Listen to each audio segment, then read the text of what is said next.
Hi, this is Lady Bill Baden coming to you from the card line in the great state of Texas. Just a quick update. I am still taking notes on the next video that I'm going to do on divorcing a narcissist. So sorry it's taken me so long. I'm just trying to make sure it's informative and it's well presented. So forgive me. I will be delivering that to you soon. Today's topic is going to be about coexisting in the same space as a narcissist when you are required to. And when I say required to, I mean if you're working with them or if you happen to be co-parenting with them. So the things I'm going to share with you are mostly going to help you if you happen to be co-parenting with them. When I think back on my work history, no one really stands out as a narcissist, though I have dealt with a lot of people who are very self-centered and very difficult to work with. So you can definitely use those tips for those sorts of people too. Anyhow, this weekend is going to be my youngest daughter's birthday, and I invited her father, the new supply, who is now his wife, and their baby. I also extended the invitation for the ex-husband's mom and sister to come. Last year, I did the same, and I was unsure whether they were going to show up or not. They ended up showing up, and it was okay. The new supply was there. Her baby was there. It was a little uncomfortable for me because this birthday that they were at, it was for my oldest daughter. The birthday that they were at, it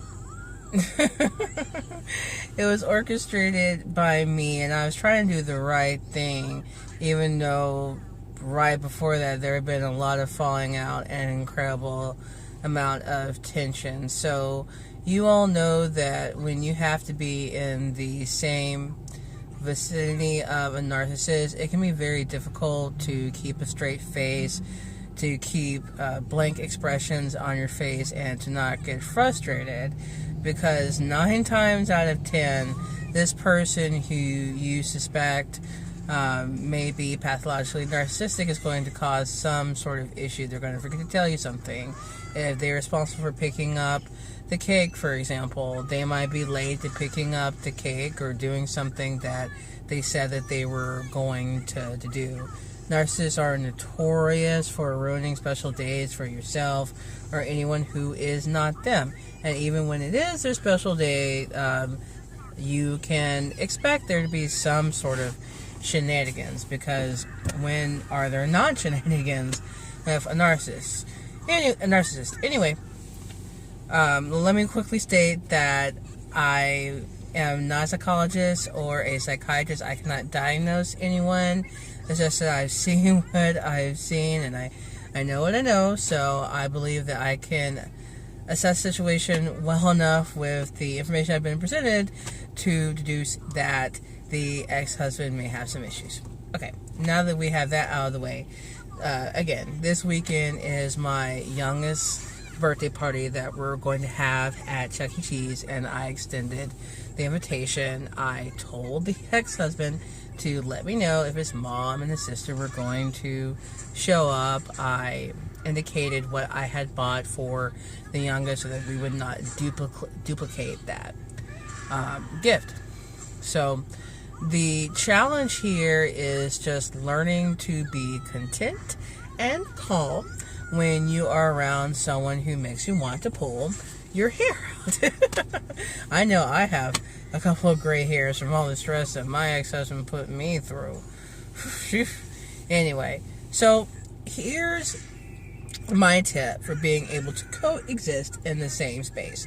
For one, keep your distance. Now, you don't want to do that to the point where your children and other people notice that you're making an active effort to stay away from this person. You want to be polite to everyone that's invited, including the narcissist. Just be polite. Fake it if you must. I'm a believer in treating people with kindness and respect, so long as they don't get belligerent. So if there's been nothing said or done that is really outrageous, then I'm going to attempt to not have an attitude. I say attempt because I'm going to be quite honest with you. It's really difficult for me not to have my emotions show up on my face. So I might not say anything, but you'll see it in my body language and most definitely in my facial expression. So I do make an attempt to not show frustration. Whatever you feel like you have to say, just keep it in your head. If it's something that you feel must be addressed, just address it at another time. Don't address anything in front of family members, and especially children. They don't need to be involved in any sort of drama. So anyway, you want to keep your distance. So for example, at the birthday party, I plan to sit next to the children. If their dad wants to sit next to me, okay, fine, whatever. I highly doubt he's going to elect to do that. But if he should find his way next to me, I won't make a big deal about it. I'll just find a reason to get up or maybe talk to a staff member, go follow one of the kids to play games, move around a little bit so that I don't have to be right next to them and deal with having to see him and the new supply, who I also don't really care very much for. So the second tip when you need to coexist with a narcissist is to keep communication very brief. Find some basic things to talk about: the weather, sports. Just do some small talk, just to keep them engaged enough to where they don't think you're giving them, the silent treatment and being standoffish, because rest assured they're going to try to get your attention somehow or steal the attention away and cause some sort of problem. So you just want to stay engaged with them. Now, I'm not saying if someone tends to be verbally abusive or abusive in general towards you and they act out that you have to be on with them. No. If being to yourself and not saying anything is going to give you the best outcome, then do that. But if you are able to interact with this person, go ahead and do that for the sake of the kids, because you need to be the one to set the example. And no matter how else someone else is acting, you can hold your own and still be a decent person. There's no need to stoop down to someone's level. So the third thing is that in terms of special events, try to make sure there's as little responsibility and accountability needed from the other person, because rest assured they're going to find a way to F it all up and definitely not meet expectations. So for example, I decided to book the party. I'm getting the cake. Anything else that the ex-husband and his new wife and his family wants to do, that's perfectly fine, but it's not going to be an integral part of what is going on. I'm going to be responsible for transporting the children to the party and extending any additional invitations so that the ex does not have to worry about it. I don't have to worry about the ex doing something and following through. Now, the reason why I'm making this video is because a lot of videos talk about going no contact, but when you're co-parenting with someone, that's really hard to do. In the case of the workspace, I believe some of the same tips can apply. So, you can keep your distance. I wouldn't actively go over to someone. If someone comes over to your desk, just address what they need and cut it short. If they try to engage you in conversation, you can go, okay, well, excuse me, I have something to attend to, and find a reason to leave your desk or whatever. Just give them something. Give them a task. That's what I learned from the YouTuber Permission to Exist. She gave a great tip on giving them something to do so that they stop sniffing around your desk.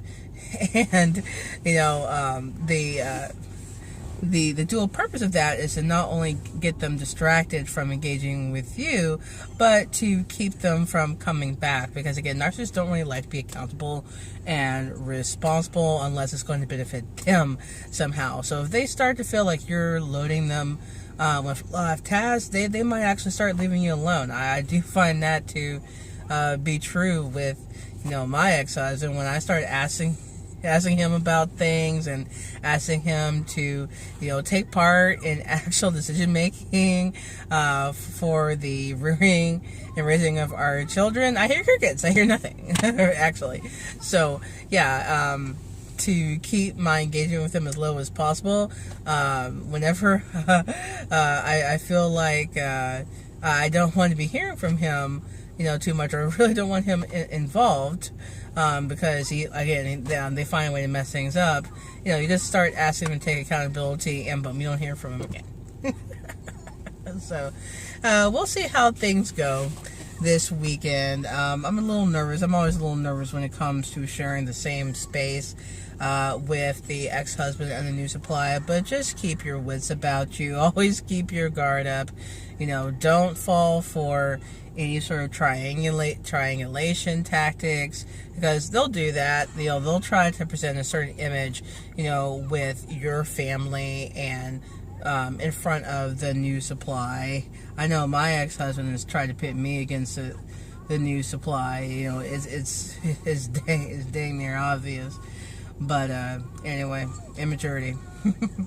So yeah, that's all for today. This is going to be a pretty quick video. It's 2 minutes till 4, so I'm going to have to pay attention and get ready to pull up here so I can pick up my oldest child. It was nice to talk to you guys. If you liked the video, hit the like button. If you want to keep up with me, please subscribe and hit the bell so that you're notified about new videos. I have enjoyed making this and trying to get through it without saying but and and too much. So I'll talk to you next time.